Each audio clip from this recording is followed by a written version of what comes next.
네, 안녕하세요. 미국 주식 멘탈 케어하기 멘탈이 전부다입니다. 네, 오늘 시장 전반적으로 괜찮았습니다. 대부분 강보합 이상 보여줬고 나스닥은 오늘도 오르면서 연일 신고가를 갱신해 나가고 있습니다.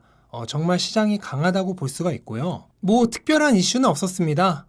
또 부양책 관련돼서 여러 가지 립 서비스들이 나오긴 했는데 이 양치기 소년들의 말은 진짜 뭐가 나오기 전까지는 별로 신경 쓰지 않는 게 정신 건강에 좋을 것 같습니다. 그래서 시장은 그냥 나쁘지 않았다, 이 정도로 넘어가기로 하고요. 네, 정말 지려버렸습니다. 어제 유증 악재가 나오면서 투자자들의 가슴을 철렁하게 했던 테슬라가 그걸 말아 올려서 거의 650 근처에서 1% 이상 상승하면서 마무리를 했어요. 어제 장전에 거의 4% 가까이 주가가 오르고 있었죠. 거의 670 가까이까지 갔던 걸로 아는데, 그랬던 주가가 순식간에 마이너스 4% 가까이 떨어졌어요. 이유는 바로 유상증자 발표 때문이었습니다. 지난 9월 달에 유증을 발표했을 때 그날 하루에만 5% 가까이 하락을 했고, 그리고 최종적으로는 거의 한 36%까지 폭락을 하는 대폭락의 트리거가 됐던 사건이거든요. 하지만 이번엔 달랐습니다.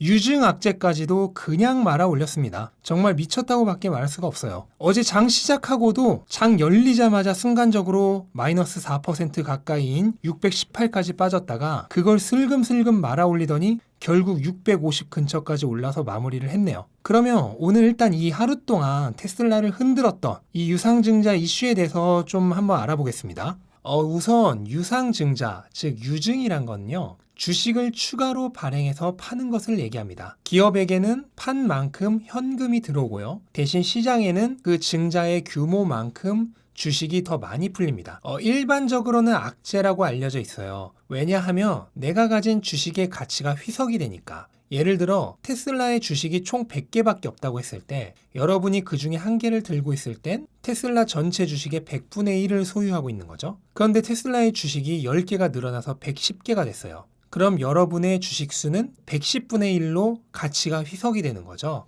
그러니까 일반적으로는 악재라고 하는 겁니다. 그럼 이번에 테슬라의 경우를 볼까요? 테슬라의 이번 유상증자 규모는 정확히 50억 달러이고, 이거는 전체 시가총액의 0.81% 정도입니다. 그리고 플로트라 그러죠? 실제 유통이 되고 있는 유동 시가총액 기준으로 하면은 1% 정도 됩니다. 그리고 S&P 500을 추종하는 인덱스 펀드들이 12월 18일 날 사야만 하는 전체 테슬라 물량은 유동 시총의 16%예요. 그러니까 16%의 수급이 지금 12월 18일에 기다리고 있는데, 그거 대비 1% 정도 주식이 늘어나는 겁니다. 웃긴 거는 이번 5빌리언 유상증자는 지난번 9월 1일에 대폭락을 불러왔던 유증과 같은 금액과 같은 방식입니다. 애터마켓이라 그러죠? ATM이라고도 하는데 이건 뭐냐면 말 그대로 시장에 맡긴다. 그러니까 테슬라가 지금 여기에 적혀있는 이 여러 은행들에게 주식을 일정량씩 맡긴 다음에 테슬라가 요구할 때, 원할 때 그 은행들이 시장가, 그러니까 주문 즉시 바로 팔리는 현재 주가로 내놓는 겁니다. 지난번 9월 1일 유증할 때는 거의 하루 만에 이 5빌리언을 다 팔았습니다. 이번에는 두 가지를 생각할 수 있는데, 저번처럼 그냥 지금 다 팔거나 아니면 S&P 500에 인덱스 펀드들이 편입되는 날, 그러니까 12월 18일 근처에 팔거나 둘 중 하나인데 당장은 알 방법은 없습니다. 추측일 뿐이지. 그래서 원래는 어제 600의 저항선을 뚫고, 그럼 이제 수비수가 없는 축구를 했죠. 더 이상 매도자가 없으니까 그냥 상대 진영을 아우토반처럼 달려서 700까지 직행할 기세였죠. 어제 7% 넘게 상승하고도 오늘 프리장에서 또 4% 가까이 상승하면서 700까지는 그냥 갈 기세였는데, 거기에 브레이크가 한번 걸렸습니다. 그래서 일단 700을 스트레이트로 가는 건 좀 어렵게 됐어요. 그렇다고 편입전 700이 불가능하냐? 그렇지는 않다고 봐요. 분명 S&P 편입 물량이 유증 물량보다 훨씬 많기 때문에 한 번 브레이크가 걸리긴 했지만 편입전에 700 터치다운의 가능성은 여전히 남아있다고 봅니다. 개인적으로는 이번 유증 이슈가 없었으면 700도 뚫고 하늘 높은 줄 모르고 치솟다가 S&P 편이 끝나고 좀 심한 조정이 올 수도 있다고 생각을 하고 있었거든요. 근데 오히려 이번 이슈로 한 타이밍 잠깐 브레이크가 걸렸기 때문에 오히려 편입 전에 잘하면 700 찍고 그 이후 조정도 약한 조정 정도로 끝낼 수 있게 되지 않을까 해서 오히려 좋은 걸로 보고 있습니다. 그러면 이런 유상 증자로 인해서 테슬라가 이번에 얻게 되는 이득이 무엇이냐? 세 가지 정도로 정리할 수 있는데 우선 첫 번째는 현금 확보입니다. 현재 테슬라의 현금이 150억 달러 정도 있는데 여기에 50억 달러가 추가돼서 테슬라의 통장에 약 200억 달러 정도의 현금이 쌓이는 거예요. 아니 150억 달러나 현금이 있는데 굳이 50억 달러 더 해야 돼? 라고 생각하실 수도 있는데 그렇지 않습니다. 2020년 즉 올 한 해 테슬라의 예상 순이익이 얼마인 줄 아십니까? 11억 달러입니다. 즉, 이 5빌리언이란 거는 올해 예상 순이익의 약 5배나 되는 현금이에요. 여러분의 연봉이 10억이라고 한다면 50억을 현금으로 땡기는 거라고요. 어마어마한 돈이죠. 그럼 그 돈으로 뭐 하냐? 뭐 하겠습니까? 소고기 사 먹을 거 아니죠. 공장 더 많이 짓고 설비 더 많이 들이고 인재 더 많이 뽑고 연구개발 더 하고 또 부채는 청산하는 겁니다. 장기적으로 어마어마하게 좋은 거예요. 유증으로 인한 가치 희석은 1%도 안 되는데 이걸로 번 돈으로 재투자해서 생산성은 10% 향상된다면 결국 장기적으로 엄청난 이득이겠죠. 두 번째로는 앞에서도 말했던 유동성 확보입니다. 지금 인덱스 펀드들이 무조건 테슬라 전체 주식의 16%를 12월 18일까지 사야 돼요. 그리고 미리 못 삽니다. 그때 돼서 살 수 있어요. 그러면 그때 한 방에 전체 방 100개 중에 16개를 얼마를 주고서라도 들어와야 돼요. 근데 그 중에 방 1개 정도는 그냥 내어주는 겁니다. 방 비워주는 거예요. 1개 정도는. 이런 의미가 있을 수 있겠고 그 다음에 세 번째, 저는 이게 가장 중요한 거라고 보는데요. 머스크 형의 특기입니다. 제가 얼마 전 영상에서도 말했죠. 기억하시는 분도 계실 건데요. 머스크 형은 원래 주기적으로 쭉정이들 떨궈내는 작업을 합니다. 이번에도 마찬가지예요. 테슬라에게 독이 될 쭉정이들을 털어내는 작업을 하는 겁니다. 지난번 9월 때도 주가가 최고로 과열된 순간에 유증을 발표했죠. 그 이후로 주가가 폭락을 했는데 그걸 봤으면서도 이번에 또 주가가 미친 듯 과열되는 순간에 유증 발표를 했습니다. 물론 실제 유증 자체는 이미 계획을 하고 있다가 발표만 오늘 한 거긴 하지만 어찌되었든 이건 분명 의도적으로 주가를 컨트롤하고 있는 거라고 봅니다. 저는 주가가 너무 과열되면 장기적으로 회사와 주주들에게 오히려 안 좋아요. 그래서 의도적으로 쿨링을 좀 해주는 겁니다. 지나치게 과열되면 반드시 거기에 돼 있는 사람이 나와요. 그렇게 화상 있는 사람 나오지 않게 적당히 컨트롤 해주는 거예요. 물론 그 과정에서 약간 돼 있는 사람은 나오겠지만 3도 화상 입을 걸 1도 화상 정도로 끝내게 해주는 겁니다. 저는 그래서 굉장히 잘하고 있는 거라 보고 그래서 결론, 이번 유증은 아주 좋다. S&P 편입 전에 하는 건 더 좋다. S&P 편입이라는 이슈가 남아있어서 적당히 주가가 너무 과열되지 않는 선에서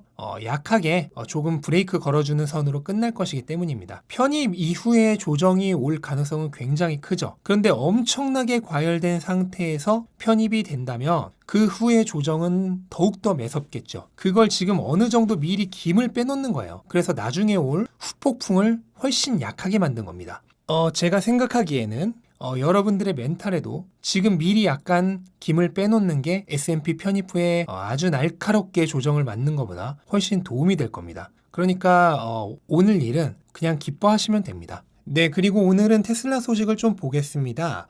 일본에서 2030년까지 새로 판매되는 차량부터 내연기관 차량을 전면 등록 금지를 시킨다고 합니다. 이거는 세계적인 추세 중에 하나고요. 한국에서는 서울에서 2035년부터 금지가 되죠. 중국도 2035년부터 금지시키겠다고 얘기했죠. 유럽도 대부분 다 2030년에서 35년이면 금지가 됩니다. 그래서 지금 세계적인 추세로 2030년부터 2035년이면 새로 판매되는 차량들은 전기차밖에 팔 수가 없는 시대가 온다. 그러니까 전기차의 시장 점유율 확대는 그냥 이미 예약이 되어 있는 겁니다. 조금도 걱정할 일이 아니에요. 물론 저는 그 전에 배터리 가격 인하로 가격이 훨씬 저렴해져서 구매자들이 알아서 전기차를 살 거라고 예상은 하고 있지만 어쨌든 제도적으로도 강제로 전환이 됩니다. 그리고 지금 유럽에서도 테슬라가 좋아요. 지금 이것만 딱 보시면 2019년에 판매된 모델 3의 수량보다 2020년에 예상 판매량이 더 적죠. 근데 이거는 조금 다릅니다.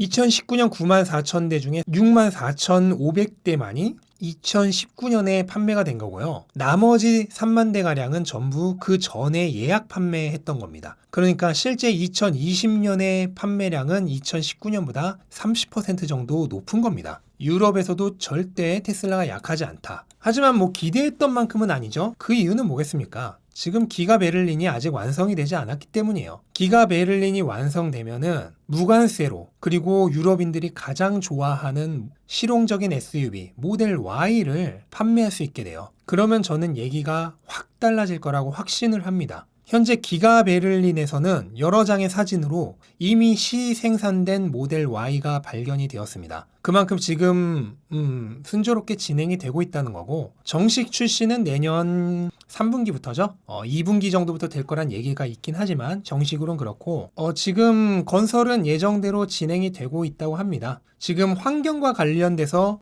좀 중지돼 있던 것들이 있는데, 그런 것들이 지금 하나하나 계속해서 승인이 되고 있다고 하고, 도장기계의 설치라든지 산림 벌채의 두 번째 단계 할 수 있는 허가 등도 승인이 났다고 합니다. 그래서 일부의 우려와는 달리 지금 무난하게 계속해서 기가 베를린의 건설이 진행되고 있다. 그래서 내년 3분기에 기가 베를린산 모델 Y가 나오는 건 어렵지 않을 것 같습니다. 지금 중국에서도 엄청 핫합니다. 11월에 무려 21,604대를 팔면서 신기록을 세웠습니다. 이거는 10월 기록보다 무려 78% 증가한 수량이에요. 10월에는 12,143대 팔았었거든요. 한 달 만에 80% 가까이 더 판 겁니다. 이거는 지금 중국의 가장 강력한 경쟁사들의 판매 대수를 다 합친 것보다도 많은 겁니다. 근데 지금 모델 Y는 아직 나오지도 않았죠. 중국에서도 모델 3보다 더 인기 있을 차종이 모델 Y거든요. 대부분의 경쟁사들이 주력 모델로 하고 있는 애도 이 모델 Y와 같은 세그먼트입니다.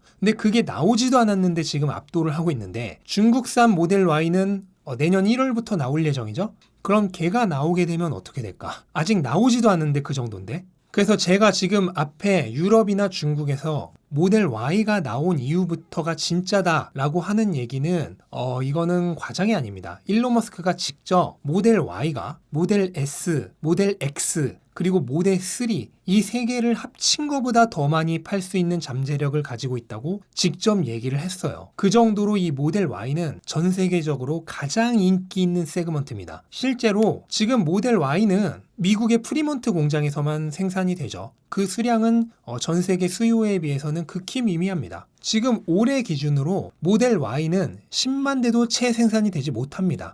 내년도 아직 완전 본격적으로 생산이 되지는 않아서 내년도에도 30만 대를 조금 넘는 정도밖에 생산을 못할 거예요. 진짜는 샹하이랑 베를린에서 풀캐파로 생산을 하게 될 때부터죠. 그럼에도 불구하고 지금 한 애프터마켓 제품을 판매하는 사람의 제보에 따르면 현재 접수한 주문의 70%가 모델 Y라고 합니다. 지금 모델 Y가 얼마 되지도 않는데도. 그만큼 모델 Y에 대한 수요는 앞으로 엄청날 것으로 예상이 되고요. 모델 Y가 샹하이와 그 다음에 베를린과 그 다음에 텍사스까지 이런 공장들에서 풀캐파로 쏟아져 나올 때 테슬라의 진짜 수요가 폭발을 할 것이다 라고 저는 개인적으로 생각을 합니다.